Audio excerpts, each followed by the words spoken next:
Okay, cool. Welcome everyone. This is the Ground Loop. This is the second in a series of sort of Q&As with engineers working in the audio industry, in the music industry, going through ideas, workflows, and just as a kind of a way to learn from each other a little bit more on a kind of almost more one-to-one basis. So I guinea pigged myself to do the first one just to see if it kind of worked as a format, and I think it kind of did. I learned a lot from doing it. So I reached out to some people, and Harley was gracious enough to give us some time this evening to go through some of his workflow, some of his history in the industry, and some of his ideas, concepts, etc., etc. So Harley, thank you very much. Can you hear me first of all? I can hear you. Can you hear me? I can hear you. Awesome. Excellent. Great. Okay. So let's start right at the beginning. Who, what, where, and why? Who are you? Harley Zinker. Where are you from, Harley? My name is Harley Zinker. I am a front of house engineer. I am a born and raised New Yorker. I've lived here all my life. I live in Queens, New York, in a pretty large apartment building. I have been mixing audio for the better part of 20 years, and I've been involved in audio in multiple aspects, from rehearsal studios to recording studios, for the better part of 30 years right now. Awesome. And do you exclusively just work in the live domain, or do you do some studio stuff as well? At this point, it's exclusively in the live domain. The only studio things that I do are related to live projects that I'm involved with, but it's been quite a while since I've been in a studio and just tracked a band or something. Any mixing projects that I do are tied into projects that I've been involved with on the road and that I've mixed. Awesome. And as I've said like a couple of times before on some of the sort of Zoom hangouts, you know, we end up becoming kind of surrogate recording engineers at the best of times now.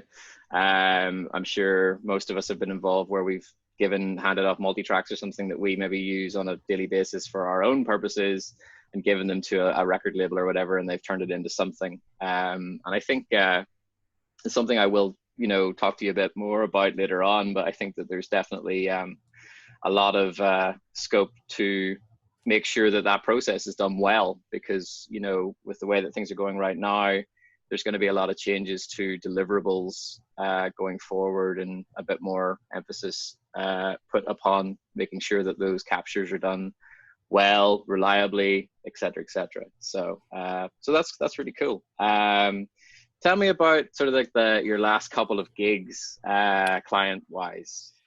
My last couple of gigs, the past year and a half, which for me ended in early December, was basically all Interpol. We had a pretty hardcore touring cycle that ended in early December, late November, in Lima, Peru, of all places. But the past, it's safe to say that the past 2.5 years has been Interpol and the Yeah Yeah Yeahs have taken up the bulk of my time. But I have worked with a pretty broad and diversified selection of artists from, like I said, Interpol, the Yeah Yeah Yeahs, Young the Giant. I've done stints with the Killers and the Strokes, Tegan and Sarah. Of course, I'm forgetting a whole bunch right now, of course. Swerve Driver. Who else? You know, you can only remember the last one that you were out with. That's how I go usually. No, that's fair, and that's why I actually said just give me like the last couple, because I think we all forget in some ways. But that's really cool. There's a real like spectrum of genres and styles of artists within that, which is really interesting. Is there a common thread, do you feel, in terms of like your your approach to working with those artists? Is there something that you do that you feel like is quite a common thing? I know it's quite of an obtuse question, but it's like what makes the Harley mix for the AAS the Harley mix? I try to approach each artist as their own entity unto itself. So I don't have a template that I try to plug the artist into. I don't have, obviously I have tools that I use to solve specific problems, but I don't employ those tools until I feel there's a need to use them. So I'm not really sure if there is if there's a Harley thing, so to speak. My methodology and my mindset is always, make sure that the source is right from the get-go, and that to me is always a very collaborative and a team effort between myself, monitor engineer, the backline techs, system techs if we're carrying PA with us, and then the artist as well. So if you want it to sound a certain way through the PA, let's make sure it's sounding that way off the stage. 100%. I think one of the things that I've definitely thought a lot more about over the past couple of years is trying to get those things right at source. And I think, you're in a lot of situations we're not granted with maybe the tools that we necessarily need or want, and we kind of have to make do a little bit. But when you are in those situations, when you can be like, hey, I don't think this microphone's working on this source, and I'm having to do all this stuff to get to that result. Let's try and swap that out. So would you say that you try and kind of function with getting the source right and then working downstream from there? Absolutely, that's the perfect way of doing it. Perfect way of describing it. It's not necessarily the perfect way of doing it, but it's what works for me. So that means rehearsals, spending time, finding the right mic, finding the right place for that right mic, and working closely with backline techs and the artist to ensure that, first of all, does that guitar amp or drum sound the right way before we stick a microphone in front of it and before it goes downstream. It always starts with the source. Absolutely, always starts with the source. Go ahead. I was just going to say, with say let's take Interpol, the AAS, and Young the Giant. They strike me as there's going to be a lot of source noise on stage. Is that the case across all three? Some more so than others. Some definitely more so than others. Interpol, they're on ears except for the drummer, who has a small D&B PA behind him. But the yeah-yeah-yeahs are wedges. There's 16 M2s strung across that stage. Guitar player has 5 amplifiers going at multiple times. It's all part of the sound. If I find that something is really just not working in the context of everything else, then I'll say something. But the noise is all part of it. All the extraneous sounds and whatnot, and sometimes even that buzz from a pedal board or something, is all part of it. I don't try to, like I said, I don't try to punch things into my ideal model. I take what's given and try to work from there and make everybody comfortable.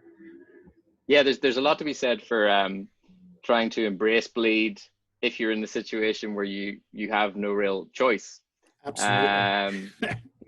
I think one of the principal sort of things about audio is like signal to noise ratio, and we all strive to get the cleanest source, the most isolated source, but as you say, if you've got 16 M2s across the front of your stage or whatever, there's only so much you can do to reject what's coming off of them into your mics, into your whatever, so Exactly.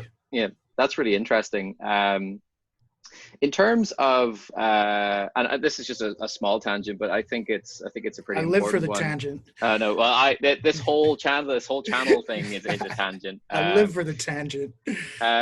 How do you feel about your relationship with the monitor engineer when you work on a tour? I mean, obviously, I'm not sure, if there's a running thread of you working with the same monitor engineers, plural, across these gigs. But is there anything that you can sort of talk about there, which sort of emphasizes the importance of the relationship you have with the monitor engineer in terms of things like the amount of SBL coming off the stage, the mic choices, you know, and that kind of stuff? Monitor engineer and front of house engineer are two sides of the same coin. We are both striving to, you know, achieve the same objective, which is make the artist happy, and in my case, make the audience happy, and myself happy as well. You know, obviously in a situation where the artist is all, you know, everybody's on ears, there's a very minimal sound coming off the stage. So there's significantly less interaction then between what's going on with monitor world and with front of house. But in instances, and the IAAs and Interpol to a lesser extent, we do have to work together. And if there's, say, a collective frequency building up in a venue, and it's a combination of sources from the stage and the wedges and from the PA, I'll do what I can on my side to try to mitigate that. But I'll also reach out to the monitor engineer, and, you know, communications is the most important thing, you know, from the get-go, an open line of communication. And if I can't solve that problem on my own by making a cut or employing a tool, then I'll, you know, bring it up to the monitor engineer and, you know, express, hey, look, I'm having a problem with 250 rolling off the stage. Are you seeing the same problem? Are you feeling the impact of front of house boxes affecting what's going on the stage, just as am I feeling the effects of monitors affecting front of house? So two sides of the same coin. I have had the pleasure of working with a handful of monitor engineers across multiple projects and artists and whatnot. And that's always great because we understand each other's workflow, and we understand timings and how we like to handle from line check to sound check, and, you know, pinning the stage and whatnot. So, you know, establishing a workflow is great. And that's all the easier when you're working with familiar faces and familiar people. But I'm open to, you know, as long as you have a good attitude and you're open-minded and whatnot, my opinion is no more valuable than anybody else's in the crew. You know, we are all collectively doing this together. So I 100% agree. And I think given this strange circumstance that we're all in right now, I think that's kind of emphasizing that sort of team spirit, team mentality, more so than us maybe being on a gig. My personal feeling on the relationship with a monitor engineer is that you're one unit. You know, you deliver two different services, but you have to function as one unit, because otherwise it's just going to make for a very painful cycle of a tour. You know, and you know, I'm sure we've all you know, been in situations where we've you know, had to, you know, we've worked with people that are maybe new to the camp, or maybe you're using a house monitor engineer or a fill-in, and maybe the dynamic shift. It's really fascinating actually how different the entire gig experience can be if that positive sort of attitude is missing, you know, even if it's only on a temporary basis, even if it's just somebody's having a bad day. It's kind of like, you notice a shift. You know, and then there's that you know, you start working with somebody initially, and maybe you're both on your best behavior because you're, you know, both wanting to, you know, impress and put on good first impressions. And then you settle in if you're on a long campaign, and then your true self starts to come out. And, you know, and, you know, that's when you really get to bed down with somebody, when, you know, you learn how they like their coffee, and you learn that they don't like mayonnaise on their sandwich. And, you know, it's the little things like that make that relationship all the tighter, you know. There's team audio, there's team backline, there's team band, there's team management, but collectively we are all the team. We are all the people that are hired to put on the show. So the more you learn about how somebody likes their coffee, the happier the team is going to be. Yeah, it's funny you say that, because I think a lot of the things that, I mean, and I forget it, I take it for granted a lot touring most of the year, or was touring most of the year, like us all, but is that, you know, the gig is only, you know, 90 minutes of your day.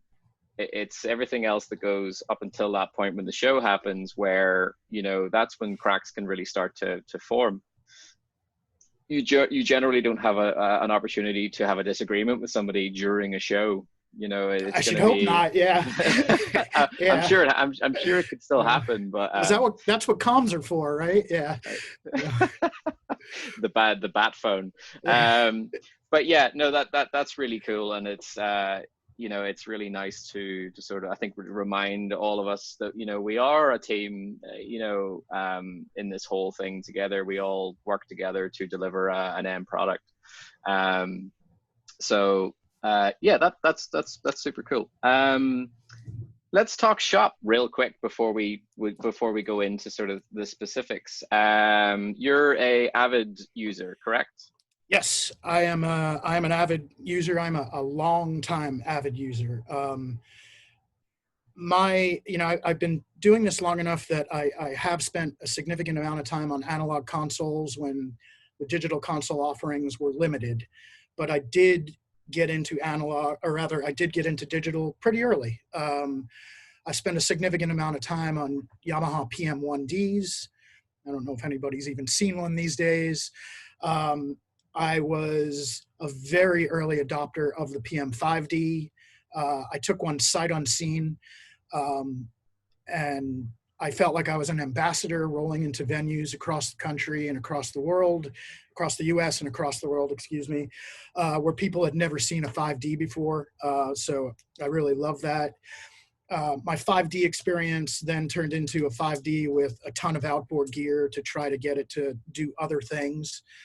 And then when Avid released the D Show, I was getting ready for a tour, so it was the opportune moment to try and, you know, hop on board and utilize some new kit.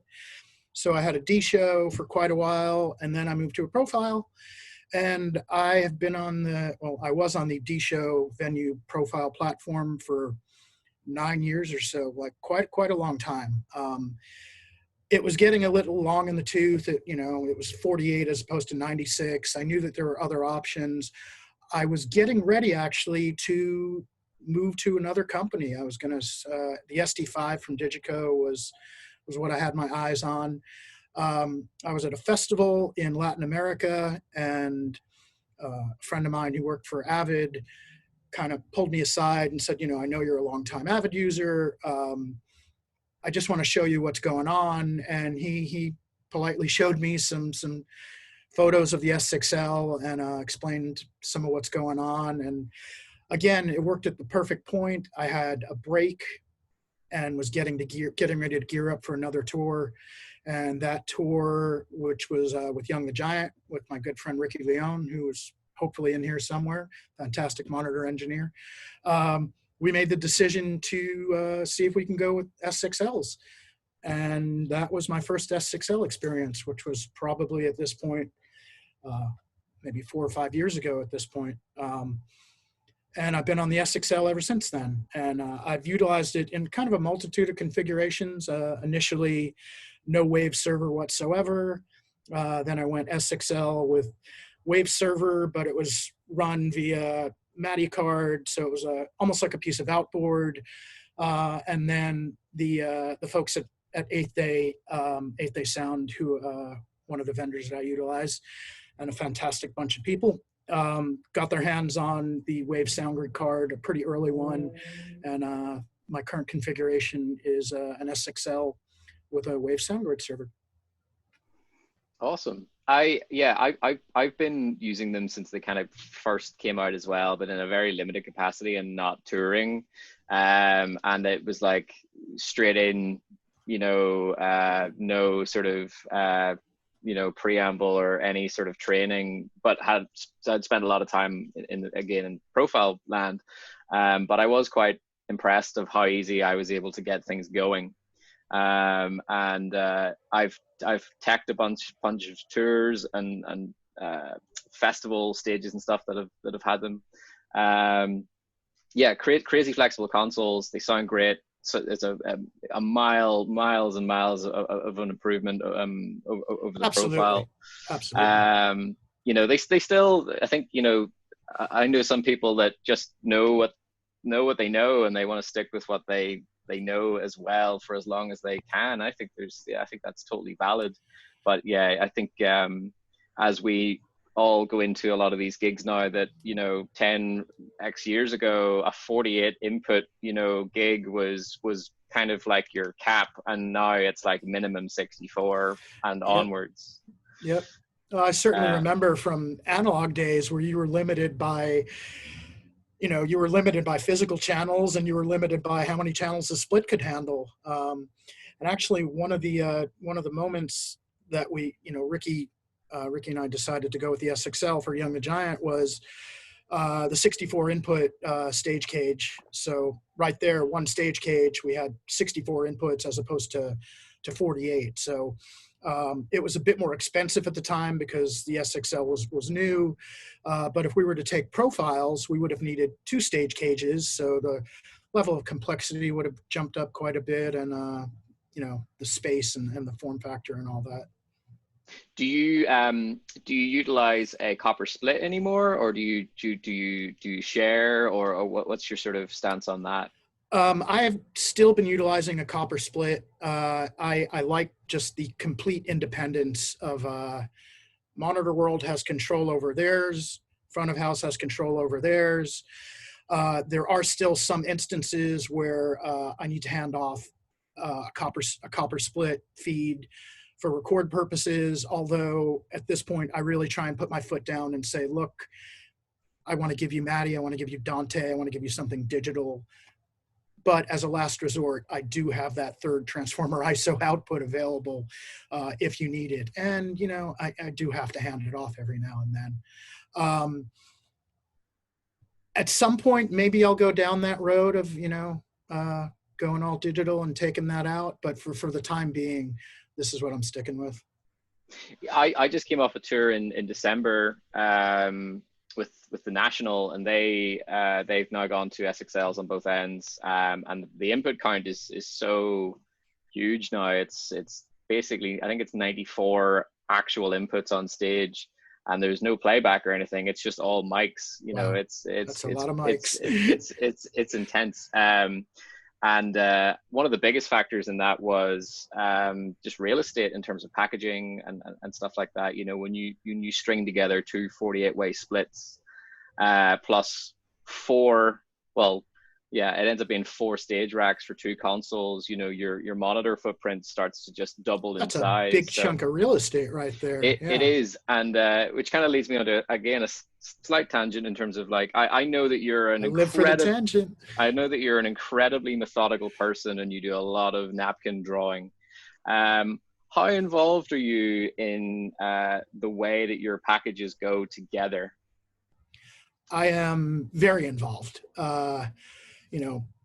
Obviously, split and stage racks, it's a collaboration between the monitor engineer, system tech, the shop, and myself. But I'm very involved front of house. If I have the opportunity to go to the shop, and fortunately, the past couple of years, the artists I've been working with have been giving me that opportunity because they understand the importance going out to the shop early and prepping and doing what I have to do. So I'm very hands-on. If I don't have the opportunity to visit the shop, then I'm in close contact with whoever I'm working with there, and it's drawings, it's photographs, it's more drawings, it's more photographs. It's great that we have all these magnificent tools that we can collaborate, but I want to get my hands on everything, and I want to drive the rack screws in, and it's my gear. I'm the one who's I want to make my bed because I'm the one that's sleeping in it. So 100%. I think there's definitely a strange tick box in the brain where it's like, I've put my hand on this stuff before it kind of gets sent through the roller shutter. I have been in loads of situations where, due to budget or the size of the artist or whatever, it has been a little bit more hands off, which does not really compute that well with how my brain works. But, I just try and do like as extensive, Excel spreadsheets for rack planning. I'm the kind of person that knows exactly how long every single cable in the drum loom needs to be and whether it has a right angle connector or not. And, and to be honest, in a lot of those situations, I'm sure you'll agree, it makes everyone's life way easier if you know exactly the way it needs to be and the way it needs to be put together. It takes all the guesswork out of it, and then you have a package or a product or whatever that's totally turnkey, because Absolutely. we're not graced with a lot of time. Even if we have time, it's never really enough. Yes. Yeah. Even, in the instances that I do have time, there isn't enough time. So when I am afforded the opportunity to visit the shop beforehand, quite often it's because, yeah, the band is not going to rehearse. And the first time they're going to be on that kit and you're going to be mixing on that kit is a show. So it's all the more important that I know when it comes out of the truck and rolls into a venue for the first time, it is going to power up and load and be exactly as I want it to be. It's vitally important at this point. But that being said, there's still plenty of times where scheduling doesn't allow, or I've had quite a few instances of having to have B rigs configured and just go back to the drawings, go back to the photographs, go back to the files, and you can rebuild that B rig based off of how we did the A rig. And it's because everything is so thoroughly documented on my part, because I like doing it, but also, on the shop personnel that I work with and the companies that I work with, are all, hey, let's take pictures, let's take notes, so that if we need to do this again, and inevitably we are going to need to do this again, that we have some reference material. Absolutely. So yeah, I think we're both in agreement that it's imperative to do that sort of little bit of extra homework, because down the line it will make things a lot easier, especially whenever you're in the situation right now where I was relevant to this. I was in the It's Day warehouse actually in London the day that Live Nation shut everything down, and I pulled up in an Uber to tip what little gear we had coming off a truck, and there were like 7 or 8 semis, and that's a tight up. space there. That's not a big parking lot. Yeah. And every single artist was like, "We're returning our gear. See you next year." That kind of, it was crazy. I've never seen so much of It's Day's gear back in its warehouse at once. But yeah, at some point, all that stuff's going to need to be re-prepped, and then that's where having all that documentation and photographs. Photographs are the easiest thing. It's like absolutely, you can update it easily, and it's transient, it's quick, it's done. Boom, put it in a folder, stick it in a Dropbox, whatever. So yeah, even down to things like my lake file. I'm very particular about how I like my lake set up, and I always have to ask, because I can never remember, because it's the type of thing I do at once at the beginning of a tour. And then I'm an end user of the lake more than I am. And I see Dan laughing at me here. So I'm an end user of the lake. Yes, I can do the configure, but I have to poke around a bit to get it, because it's not the easiest piece of kit to configure. Yeah. Hey, Stuart, do you have my last lake configure file? Yeah, absolutely. It's on the server. There it is. Yeah. Okay. Thank you. Absolutely. Well, on that note, let's have a look at some of your drawings and stuff. Sure. All right. Let's see if I can get this right now. Let's see. Share screen. The running joke is that we've all turned into to video people since this happened. Are we seeing my input list here? Yeah, thumbs up. Okay. All right. This is where it all starts.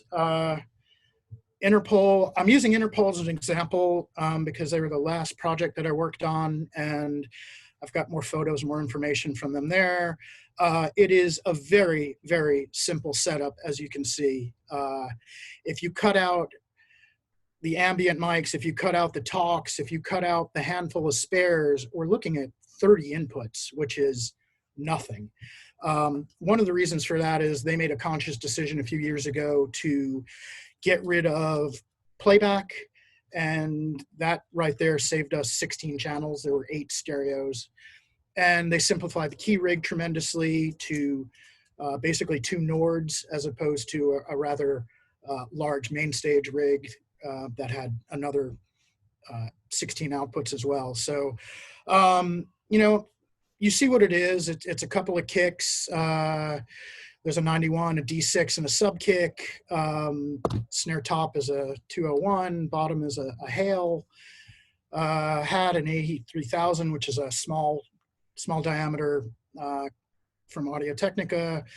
Rack and floor, a couple of 604s. Floor 2 is a 421.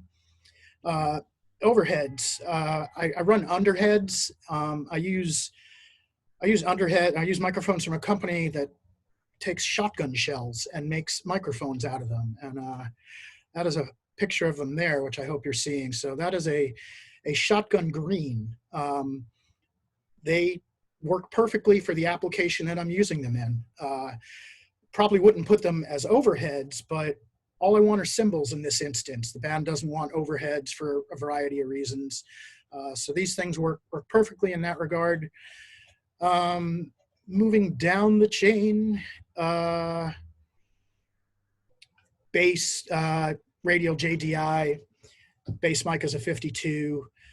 Guitars, I do a mix of an Audio Technica 3035, which is a long forgotten, relatively inexpensive, large diameter, but it's just got this kind of darker sound to it. And I mix that in conjunction with a Hale PR30.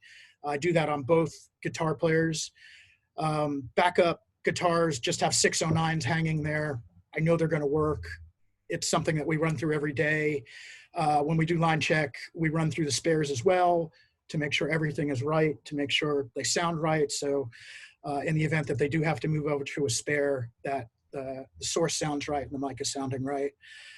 Keys, radials, pretty simple. Vocals, Audio Technica AE6100s. I've been through almost every vocal mic imaginable for the lead singer with Interpol, and I kind of keep coming back to AE6100s. It just works for what's going on there. The other exception there is the keyboard player who's on an M80 from Telefunken.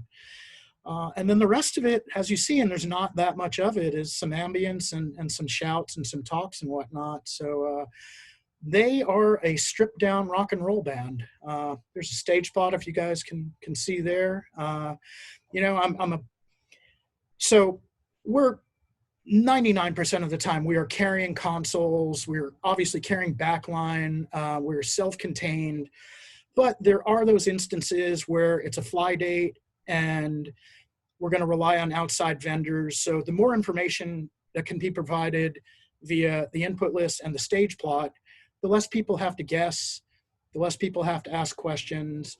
You know, it's not overly complicated, but, you know, even something as simple as, look, it's 3 meters from the wedge to the riser. There's, you know, a 1 foot, quarter-meter space between the two risers. It's really simple things like that. And people appreciate that. Stagehands appreciate that. Production managers appreciate that because it takes the guesswork out of it. You know, we don't like riser legs, so it's indicated there. No, you know, there's no riser legs. So keeping it simple like that. That's the stage. There are wedges listed there. The downstage wedges are never used. They don't get turned on.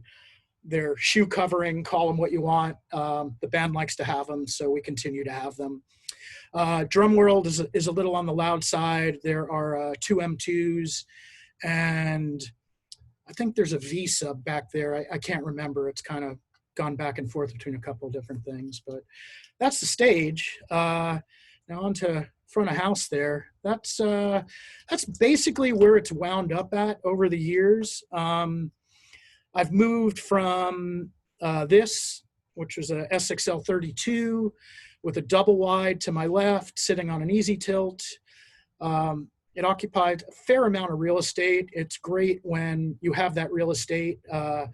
This particular run, we were at this was at Royal Albert Hall, if anybody recognizes it.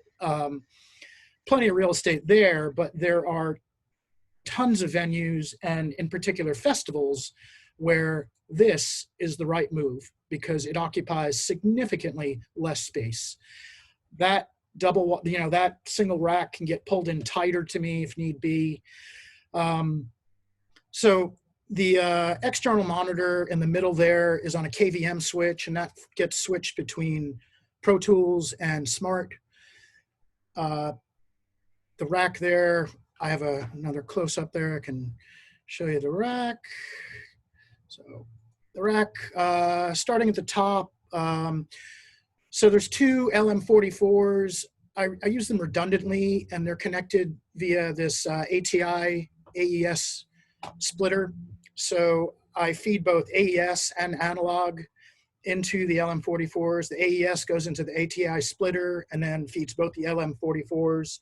And then the analog just gets Y-cabled, and there's nothing wrong with that. It is perfectly fine to Y-cable the analogs between the two LM44s. The way I drive the system is left, right, sub, fill. And I drive via matrices for the left, right, and the fill. And the sub is via an aux out. And I'll get to the offline editor and show you all that in a couple of minutes. But they're both redundant. They're spitting out the same signal. So, you know, there are plenty of times where somebody needs another set of left rights, or somebody needs a bar feed or something. So I have the options here. Below that is a Behringer mic pre interface, which is for Smart.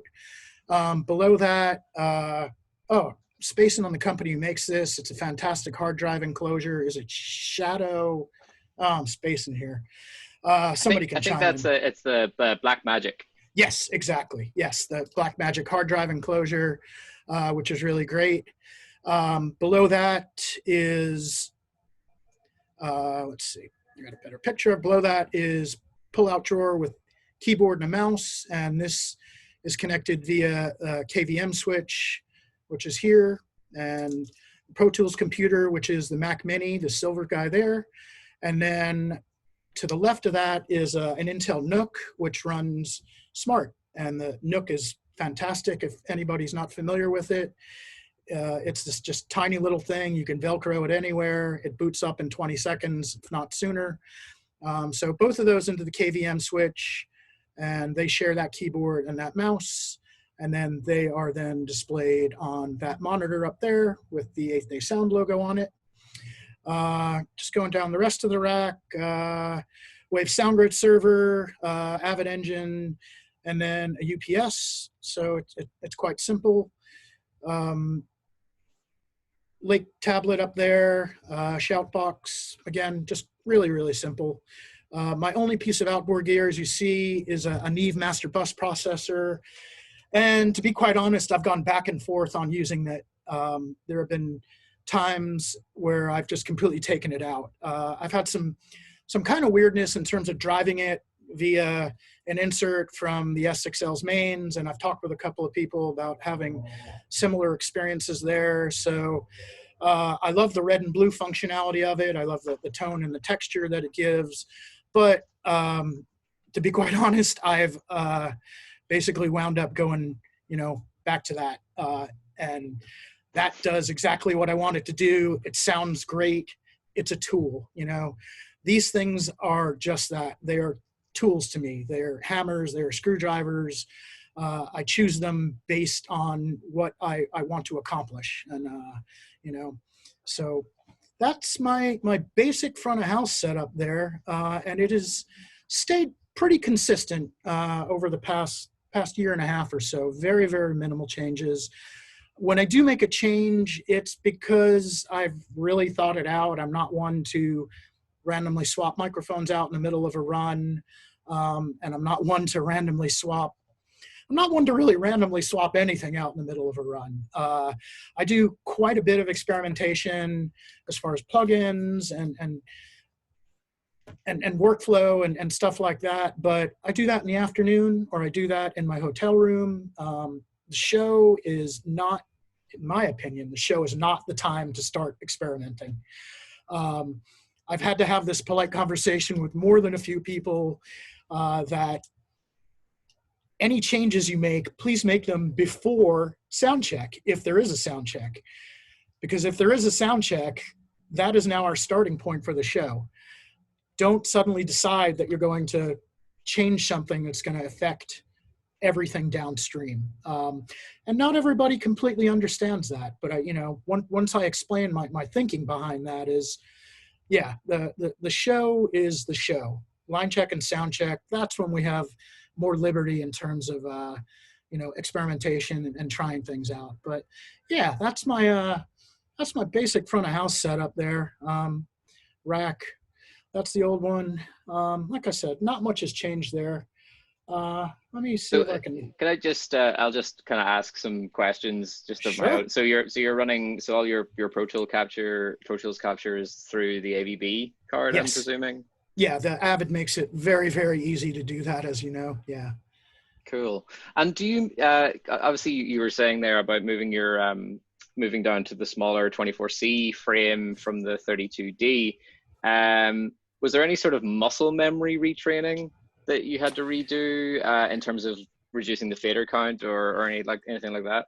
It's very interesting that you bring that up because it was something that I wanted to touch on earlier. That when I initially hopped on the S6L, it was the 24D, and we were in rehearsals in Clare, Nashville with Ricky Leone, and muscle memory. For years I've been doing left hand to bank switch, left hand to bank switch, and my first day on the S6L, and I'm trying to left hand to bank switch, and there's no left-hand bank switch, obviously. So I was like, I can't stand this desk. This just isn't working.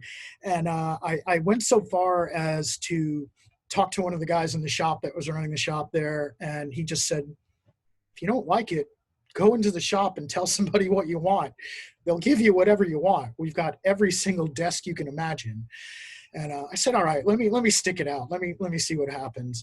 And then by the second day, I was hearing how amazing it sounded. And I said, all right, let's be a little bit more open-minded here. But in terms of muscle memory from the 32 to the 24, yeah, for a day or two, there was a little bit there. Because Interpol is such a simple band, I don't utilize much in the way of custom layouts and whatnot because I just don't have to. More complicated band with more inputs, like Young the Giant, significantly more inputs. I was using layers there, so I could more logically lay things out. I also have a really long work history with Interpol, so there's a lot of just muscle memory there to begin with, and things are pretty simple. But yeah, there was a little bit of a change there. A bigger change, however, was with the 24C, you've only got one bank of encoders and then the master section, as opposed to the 32, where you've got a bank of encoders per each channel bank and then the master section. So it took a little bit of getting used to, but not very much, not very much. I think the thing personally that I miss about it is just the screens for those sections. I think the first time I used a C, I had my shout mic in my armpit, and I was like, just trying to do all the things that I would normally do. But you're right, though. Like muscle memory can be kind of overcome, and it's not like a bad thing, Absolutely, And you're absolutely. and you're totally right. Your reasoning behind going to that smaller footprint and form factor is very admirable, because we all know that there are some people that would be like, nope, this is how big it is, and I think that's one of the reasons why I love touring with my SD11 rig, is that it's the size of the box that I'm currently in right now. I Yep. can kind of fit it in anywhere and be out of there really quick and not be in anyone's way, and still have all the horsepower we need to do our gigs. So yeah, Yeah. that's really cool. Um, Also, the 24 is a two-person. The 24C rather is a two-person lift. The 32D is a four-person lift. So it's quite easy for me, once kit gets pushed out the front of house, to politely ask almost anybody that's of able body, hey, can you give me a hand tipping this? It's not terribly heavy. You grab one side, I'll call the shots. It's a bit more of a stretch to get three people to give me a hand, to uncase, to unlid, and then to get a 32D lifted on top of a rack or on top of an easy tilt or whatnot. Yeah, so that was also another consideration. I made the very, move very to the. considerate, very considerate. Well, you need to think about, we're all working together here, and I don't want to have to pull labor away from the stage where there's a lot more going on than at front of house.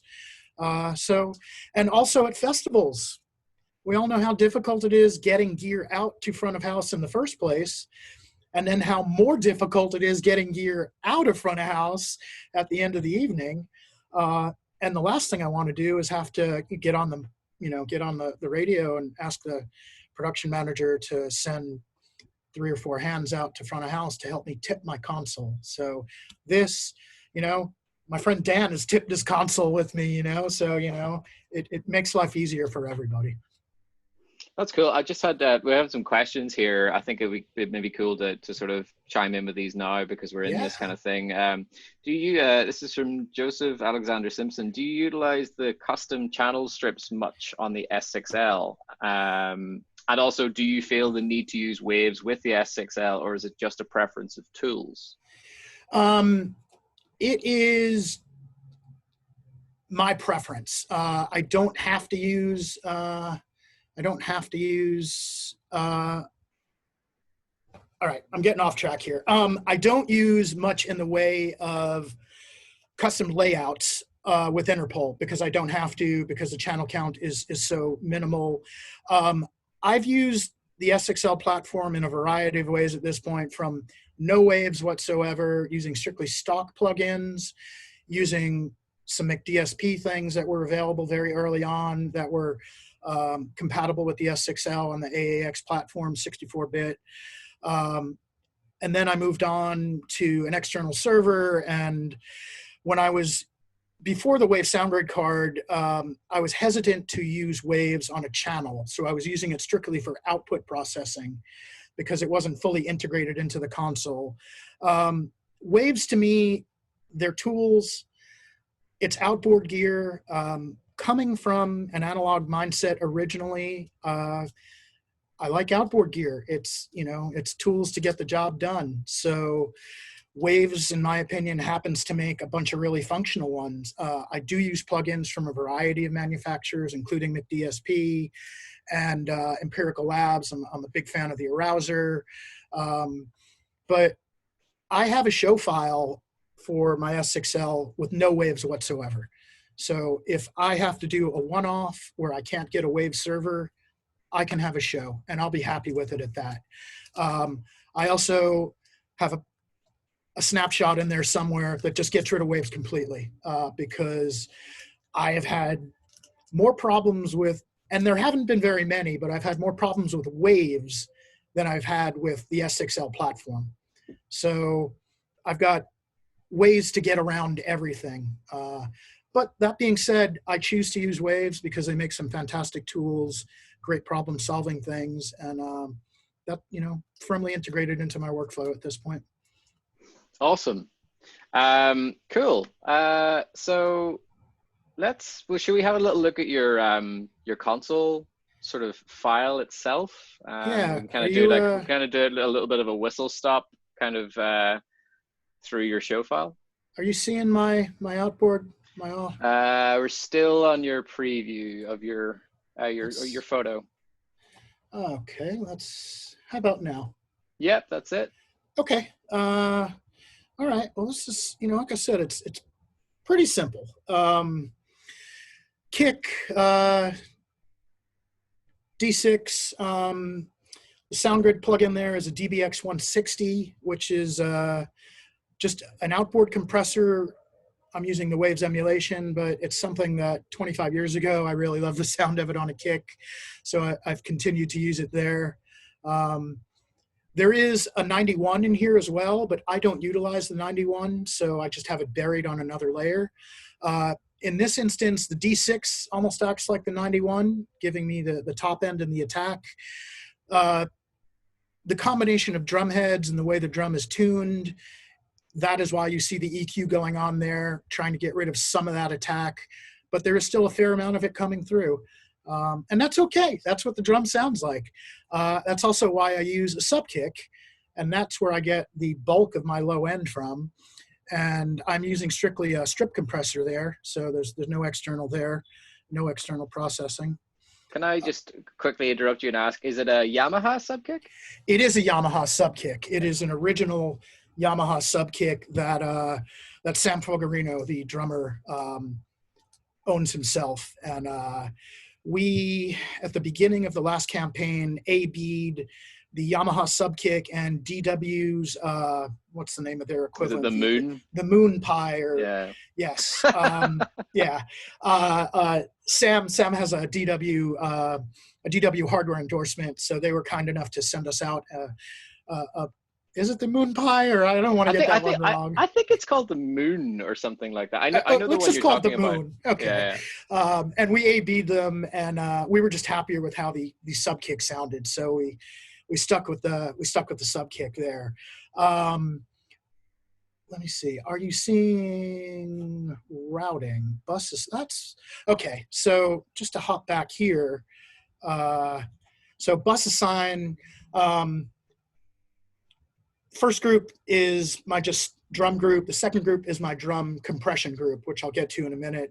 And if you'll notice here in the Subkick, I strictly have, well, it's a little cut off there, but aux 8 is my sub send there. So the Subkick is not getting sent to the regular drum group or the drum crush group. It's just going to the aux out because it's strictly sub content, and that gets treated differently than the drum content does, the rest of the drum mics. Moving forward, snare, we've gone back and forth from a 201 to a Hale, I believe a PR20. You'll notice the EQ is popped out here. That is because I am using a great plugin. Now this is just a snapshot I took from a Pro Tools session. This isn't the actual settings that I'm using, but this is the Waves CLA hub, and it's an input, a slot then for another Waves plugin. So think of it as an insert, then the EQ section, and then the dynamics. The insert, the input, the mic, there's actually a real tonality. So if you drive that mic, you actually gain some texture and some tonality there, as opposed to just straight gain. What I found really fantastic about this is being able to drop another plugin there. And in this case, I wound up using the primary source enhancer. The way the drummer in this instance has his kit set up, it is very, very tight. The hi-hat is sitting on top of the snare and on top of the rack tom. So there is a tremendous amount of bleed, and there's not much room to place microphones in other locations. As much as I've tried, it just isn't happening. So the primary source enhancer, in conjunction with the CLA hub, the primary source enhancer is basically acting like a well-heeled gate, basically, to try and keep some of that hi-hat spill out of there. And then EQing is from the CLA hub, and compression is from the CLA hub as well. Let's see if we can get back to this guy. That's really interesting. I didn't know that that was available in the SoundGrid inventory now. I actually started to use that plugin quite a bit recently for mixing multi-tracks, because I don't use Waves in my touring rig. I wasn't aware, because you're right, I think it's the Omni channel that Waves make as well, which has an insert point as well. Yes, exactly. Which is a really nice touch, because it kind of simplifies the visual workflow a lot. And yeah, you've got a lot of flexibility. Okay, cool, sweet. Yep. And the primary source enhancer is also just a fantastic tool. I've used the hardware version from Neve, but in this instance, the software, fantastic job, really helps and cut down on the bleed, but still keeping the snare natural. The drummer plays with tremendous dynamics, so I'm not losing any of those ghost notes. Everything is still there, which it has to be, because we want every single little thing to come across. My general mindset is no one fan picks up on every single tiny little thing, but collectively all those tiny little things make up the mix. So it's my job that all those little subtleties and nuances are able to be heard and mixed together in an agreeable and enjoyable fashion. So snare bottom, pretty simple. not much going on there. I like a little bit of the snare rattle, hence why I use that. I do use a fair amount of it because I like how it sounds. Hat, again, pretty simple. Not much going on there at all. High pass and the low pass. Gain, high pass, and low pass, and that's 95% of the job right there. So, so grateful that this console has a high pass and a low pass as opposed to previous models that didn't have both of them. Moving on to rack, again, pretty simple using the onboard gate there. EQ, it's what I have to do to get it to sound the way I want it to sound. Floor 1, again, not much going on there. On to floor 2, same thing there. And again, you'll notice these are assigned to groups 1 and 2. So 1 is just I push everything to groups. That's been my general methodology and my workflow. Everything gets pushed to a group. Then we go to overheads, which again are only assigned to the unprocessed group. That overhead is a shotgun. The ride is not a shotgun. The ride is an older mic from Audio-Technica, just an older, somewhat darker sounding small diaphragm. It works really well. Another shotgun is used on the other overhead. And then we've got a percussion mic here, or a tambourine mic, just a Beta 57. You'll see spaces all over the place, so you'll see the way I have things arranged. Unfortunately, it doesn't really translate well to the offline editor, but I'm very particular about how things are laid out. And let's see if I can get back to here and show you. Yeah, I'm very particular, as many of us are, about how things are laid out. So yeah, unfortunately, you can't really see it, but I like my drums and bass in this case to be on that first layer. And then I go guitars and keys on the next layer. And then I go vocals on my left hand, on the third layer on the left-hand side. And I always like my effects to be on my right-hand side. And that's a muscle memory thing. That means I can keep my left hand on a vocal fader and my right hand on an effects return. That's just how I've been doing it. And it just always works for me. So there's something to be said for muscle memory and just what's comfortable for you, Are you guys seeing the offline editor again? Is that back up? Okay, yeah, cool. Yeah, so yeah, anytime you see a space there or a blank, it's because I need to move things around to get them to be where I want them to be. Bass gets interesting. Bass mic is where the bulk of the tone comes from, as opposed to the bass mic. Bass mic gets pushed in a little bit, but I'll show you the signal chain on the bass mic. It's a couple different plugins from Waves. It starts with a C6. Yeah, looks kind of ridiculous, but it's what has to be done. He's quite aggressive, right in that kind of 2K, 3K range. So I use it both as an EQ and as a dynamic EQ as well. It's a tool. It does what I need it to do. From the C6, then goes into an 1176 blackface. And then what you don't see, because I didn't have a picture of it, is the final step in the bass chain is a Waves L1. So that acts as my brick wall, because he's so dynamic that he goes even beyond what the 1176 can capture, and I just want to stop it. That's it. So the L1 works really well in that regard. And again, they're just tools, it's what I use to get the job done.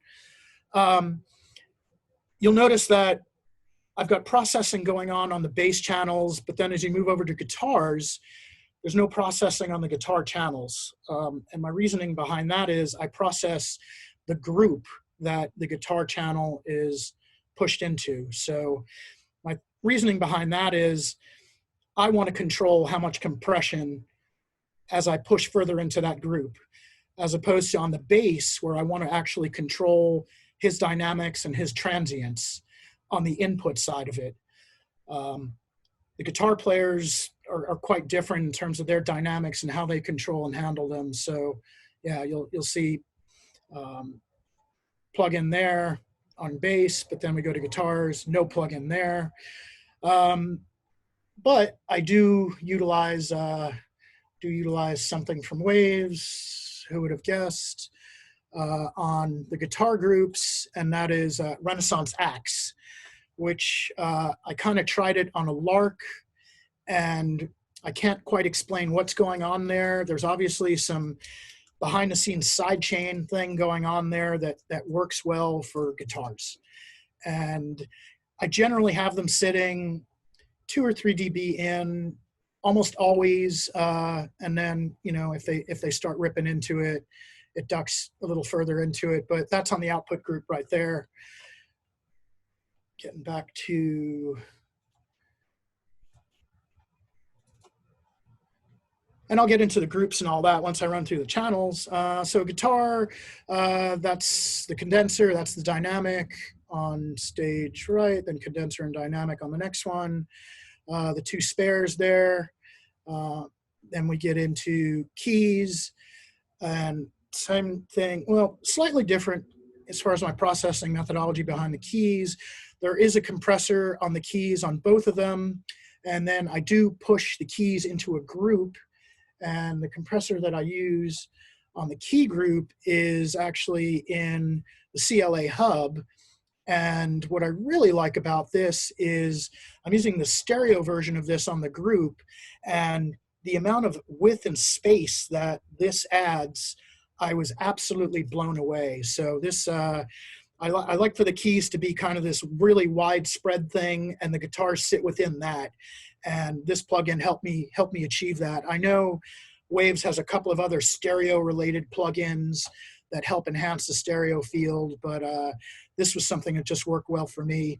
I'm not using the insert function, and I'm not even really touching the EQ here whatsoever, because I just wanted something to enhance that stereo field. So that worked really well for me, and I'm quite happy with it. Whole bunch of blank spaces, as you see here, because that takes us to a new layer. There's a vocal that maybe it gets used once in a set. Quite often it doesn't get used at all. Onto my lead vocal. There's quite a bit of processing going on there. EQ is what it is. It's what I have to do to, achieve the result that I need. SoundGrid, I will show you what I'm using there in a minute, but SoundGrid is basically a C6 into an arouser from Empirical Labs, and then into Phoenix, which is a harmonic. Just adds a texture to it that I find just suits his voice really well, and also trying to replicate what was going on in the recording process. There's quite a bit of texture in all of the vocals and all of the Interpol records. So I like the challenge of trying to come up with ways to replicate that. Here's the C6. So in that 200 range is where he gets a little throaty, and then tends to get a little bright in that 2K range. And then I've just shelved it off just to keep it in check. The vocal's definitely on the darker side there. And then I go from there into an arouser. And again, this is just a snapshot or a screen capture, from a Pro Tools session. So settings aren't exactly the same, but I really love the arouser. You can go totally clean. You can go completely dirty and aggressive. I find I'm somewhat in the middle there. It does offer that saturation, that both second, third order harmonic distortion. So it gives somewhat of a texture, which works really well for what's going on there. I don't have a picture of Phoenix, unfortunately, because I just don't have a picture of Phoenix. It's an incredibly, sorry to interrupt you, it's an incredibly underrated plugin Yes. from Pro Tools days as well. I was just going to say really quick before you continue that for me, the Arouser plugin is my desert island plugin. I absolutely, if I only had one outboard, one piece of outboard, it'd be a distressor. One plugin, it'd be an arouser, because I can get it to, like I said, it can be totally clean, it can be totally dirty, and it can also be somewhat in between there. So it's really versatile, and the plugin is actually more versatile than and of course I just lost everything. Let's see if I could find it all now. Yeah. Oh, there we go. Yeah, Okay. there we go. Yeah, all right, that's not what I wanted to show, but that's okay. Yeah, the plugin is amazingly versatile. Let's get out of this. Yeah, and that's why I really like it. And there is actually a web interview with, is it Dave Durr, who's the Empirical Labs guy, who's a mad scientist and a genuinely awesome, great guy. And in his interview, he actually says, look, the arouser plugin is exactly as a distressor and more so because we were able to add extra bits of functionality because it's software. So yeah, I highly recommend checking out the arouser. It is a great piece of kit. So what else is going on there? That's pretty much it as far as inputs go. Moving on down the chain, it's all right, vocals, and then spare, and then we get into effects. Unfortunately, I didn't do snapshots or photos of effects, which is kind of silly, and I apologize because they are quite a heavy effects band, particularly in vocals, less so in instruments. But starting there, there's a reverb. It's a Waves reverb, hence the SoundGrid plugin right there. It's H-verb, which is a super versatile reverb from Waves. Then we get into the double, which is a Waves doubler. Almost every song has doubling to some degree, so that's a vital thing right there. Mess Dirt is Black Op Distortion is basically a guitar pedal. The band did they handed the song over to somebody to remix it, and the remix engineer utilized this really heavy distortion, and this distortion that I found from Waves, or rather from Avid, was the perfect emulation. Then we get into another reverb, Revibe, which is an Avid, a stock one there. Then we get into another double, which is a delay from Avid. We get into a pitch, very minor. It's subtle, it's 3 this way and 3 that way, but it's a type of thing where you take it out and you notice it's not there. You put it in and you're not completely there. You're not completely aware that it's there, but once it's gone is when you miss it. Another dirt, in this case, we use a Sans amp. Like I said, if you're not familiar with their music, vocal textures and distortions and overdrives, there's a multitude of them. And in the analog console days, I had guitar pedals. I had outboard preamps. I would even Y cable and go into another analog channel and overdrive a Heritage 3000 channel to get it to sound kind of gritty and dirty. So whatever you can do, they're just tools, Saturation, Avid real tape saturation. Again, one of those things where you pop it out and you realize something's kind of missing, and you pop it in and it just adds something there. Background vocal reverb. What else is in there? And then H delay, which is my main tap tempo delay from Waves. Hence, you're seeing it in SoundGrid there. And that's my channel count right there. Because once you get into iPod, we're now on a new layer right there. So it's iPod, talk to stage, monitors, and then the various shouts from band members and crew. Those are all routed to a matrix, and then that gets spit out to my shout box, which, to be quite honest, gets shut off during the show because I don't want to hear it because I want to listen to the band, and that's what they're paying me. They're not paying me to listen to, all the yakking. Also, some crews have a tendency to turn it into a party line, as I see some people laughing, yeah, that's all good, but yeah, I don't want to hear it. If there's a problem, pick up the comm and let me know what's going on. And my whole thinking behind that also is there really has to be a problem. Are we swapping something? Is something broken? Is there an emergency or whatnot? I really like to stay focused on the performance and what's going on there. So most of the people I work with know, just leave me alone and let me do my thing, you know? So, you know, Grant, you know what I'm talking about. Let's get into, you know, outputs just to show you what's going on there. And so starting in groups, just to give you an idea, groups. So there's my main drum group right there, which is unprocessed, nothing going on there, strictly channels to the left, right. The next one is the drum compression group. And in that case, I utilize the API 2500. And again, this is a snapshot or a screen capture from a Pro Tools session, but it's pretty close. You know, I'm just squashing the piss out of it basically and breathing it in. Almost every day, I kind of ride that fader a little bit during sound check or line check or even Pro Tools playback in the afternoon. It's going to sound a little different depending upon the venue. Sometimes I want more of that really tight compressed sound relative to the uncompressed natural sound of the drums. So that fader gets touched every day. It's, you know, you see where it is there. That's my starting point. This is my generic starting point for a session.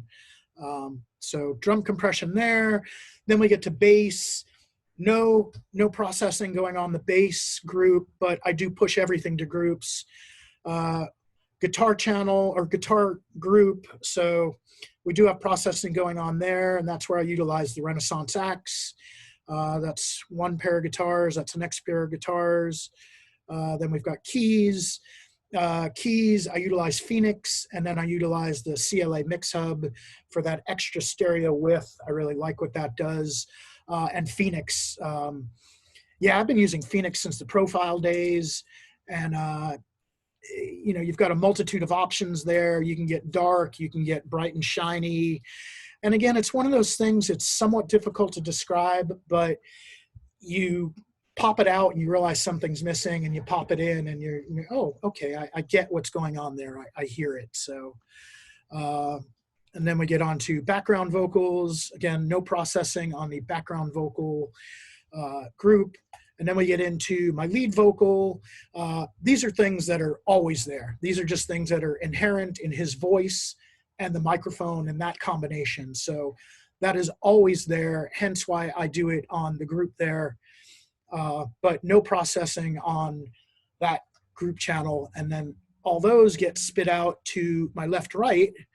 And my left, right has, as I showed you earlier, has a C6, and then a C6 feeds an SSL compressor. The C6, this is how it starts every day. So even though this is a screen capture from a Pro Tools session, I do my tuning from a lake. So when I'm walking the room and when I'm shooting the room, I do my time alignment and my overall EQ from the lake, from the LM44s. I do my fine tuning and my go-to during the show stuff from the C6. It's simpler for me to get to in the middle of the show as opposed to reaching over to the tablet. More often than not, we're doing shows where we're picking up racks and stacks locally. So I'm having to deal with a system tech that I'm not familiar with. So I'm hesitant to ask a stranger to walk over to my lake and to do something. If we're carrying PA, then, you know, by all means, I will, you know, tell whoever I'm working with to pull what I need to pull. But that C6 is my go-to. I'll use the dynamic function of it somewhat, but it becomes more of an EQ thing. That's my final EQ in the left-right chain before it gets spit out to the lakes. Yeah, that's you know, that's pretty much where I'm at there as far as my signal flow goes. Matrices, the first one here, we've got left and right. And if you'll notice, that is minus 9 dB, 0.9 dB down. It's how everything balances out. And this is where it works for me in terms of going from the left, right, into the matrix, and then into the lakes. So it's what works for me. Then we move on to the front fills. I feed these via a matrix output. There's my matrix mixer. This is my default start. And my explanation behind this is, so there's the left, right. There's a fair amount of background vocal and lead vocal pushed in addition to the left, right. And then there's a little bit of effects and whatnot pushed in there as well. This is my default setting for a theater show where I've got lip fills for front fills. Generally, I'm carrying them. They could be Qs from D&B or Ys or something along those lines. The guitars are quite loud off the front of the stage. So I don't need to add any additional guitars there, but I do need to add additional vocals because nobody is going to complain that, people realize if they're standing at the front of the stage, they're going to hear that guitar. It's going to be loud. But if they can hear the vocal, that's the show right there. So it's really, really important to me that those people standing at the barricade can hear everything, but in particular the vocals, because when they're standing there looking up at the singer and they can't hear anything, that just sucks, in my opinion. And that just blows the whole experience for them. So, and this gets tweaked every single day. So, the majority of the shows that I do, we've got one crew person, one systems person with us. And, Grant can attest to this. Everybody, hey, can you walk downstage edge for me and just tell me what's going on? Tell me if I need to push something, if you're hearing the vocals, if you need more. And that gets back to, really trusting the people that you work with and being confident in, their skills and their ears and their abilities, and them knowing what the final product is that I am looking to achieve. The last output there is my smart output. That's pretty self-explanatory. Auxes. One of the great things about the S6L as opposed to the profile, you've got a lot of auxes. So in the profile days where, you'd have to snapshot things, and now I could just bring up another effect, bring it up on another aux, bring it up on another channel, and I don't even have to snapshot it. Not that I'm utilizing that in this instance with Interpol, but it's great to have all the options. So auxes, I've got all my effects and whatnot, nothing really special going on there. I've got shouts shouts on an aux, and then that gets spit out to a matrix as well. I try to keep things in a semblance of order, but you could tell I was getting ready to neaten things up, because just seeing something like, the shouts I always want the shouts at the end. But yeah, you know what, when we get back out there, I'll put the shouts back on the end right there. VCAs, coming from an analog console world, I'm a master bus mixer. I have to have that master section, not master. I have to have that master section. I'm quite fine with it being switchable between VCAs and output groups and aux sends and whatnot, but I rely on my VCAs tremendously. So once I get a drum mix settled in, I stick to the VCA, and the same thing goes with bass and guitars. Once I get that mix between the two guitar mics, 90% of the mixing is from the guitar VCA. Same thing goes for the keys, and same thing goes exclusively really for the vocals. The vocal, it'll sit at unity on the channel fader, and then all the fader moves will be from the VCA. One of my favorite things here is a band VCA. So all of the instruments get routed to the band VCA. So I can collectively bring the whole band, independent of the vocals, up and down with one VCA. And in instances where you've got dB restrictions and all sorts of things like that, this is my way of dealing with that. And it started when I was with the Yeah Yeah Yeahs at the time. And Karen O, who is a magnificent, magnificent singer, but goes from mouse quiet to screaming loud. My loudest point of the show is strictly dependent upon how loud she gets. So having that band VCA right there allows me to balance things out there and get things comfortable, where I can sit. And there's a huge difference sometimes between that and that.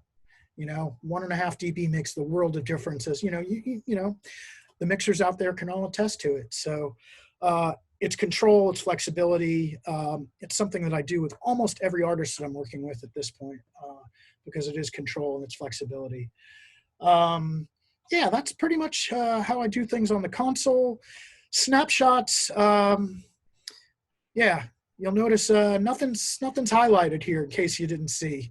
Those not familiar with the SXL snapshots, you highlight the functionality that you want to snapshot. I don't use any snapshots with these guys because I've been mixing them for so long. I have the changes I need to set up effects-wise. Nothing changes so drastically that I need to change anything. They also don't play to a click, so I am tap tempoing my delay because it varies every night, to be quite honest, because they are a live band. So snapshotting a delay time doesn't get me anywhere when they're playing 3 BPM faster tonight than they were the night before. It's my workflow. It's what works for me. I absolutely do utilize snapshots for other artists. The first thing I will generally snapshot are mutes to keep channels closed that don't require them to be open at a given time. And then I'll get into other things, dynamics and EQ and whatnot. But the main reason that I snapshot here is it leaves markers in my Pro Tools session. So when I go the next day or in the afternoon and open up my Pro Tools session, I then have markers for every song.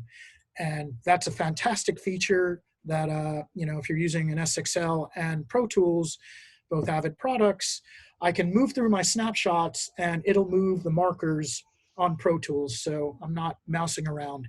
It's a tremendous time saver. So that's why you don't see anything highlighted there whatsoever. So yes, in many ways, I do underutilize the functionality of the console in this regard. But part of that is because I'm so intimately familiar with what these guys are doing that I can do that.